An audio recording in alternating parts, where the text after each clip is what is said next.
Hi friends, welcome to Raja's kitchen. ఈరోజు మనం నువ్వుల చిక్కీ ఎలా చేసుకోవాలో తెలుసుకుందాం. దానికోసం ఒక కప్పు నువ్వులని మీడియం ఫ్లేమ్లో 5 నిమిషాలు వేపుకొని ఒక ప్లేట్లోకి తీసుకొని పక్కన ఉంచుకోవాలి.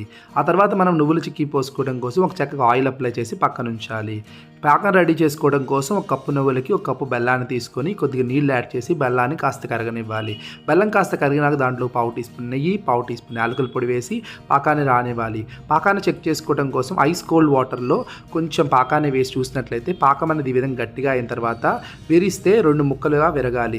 ఈ విధంగా విరిగినట్లయితే మనకు పాకం సిద్ధమైనట్లు. ఆ టైంలో వేపుకున్న నువ్వుల్ని పోసి ఫాస్ట్గా కలుపుకొని ముందుగా మనం నూనె రాసి పెట్టుకున్నటువంటి చెక్క పైన ఈ మిశ్రమాన్ని పోసి నూనె రాసుకున్న చపాతీ కర్రతో ఈ విధంగా ఫ్లాట్గా చేసుకున్న తర్వాత చాకుతో ఈ విధంగా ఘాట్లు పెట్టుకున్నట్లయితే మా నువ్వుల చిక్కీ అనేది చల్లగా అయిన తర్వాత ముక్కలుగా చేసుకోవడానికి వస్తుంది. ఈ విధంగా ఘాట్లు పెట్టుకొని బాగా చల్లగా అయిన తర్వాత చాకుతో ఈ విధంగా లేపితే చెక్క అనేది ఈజీగా ఊడొస్తుంది.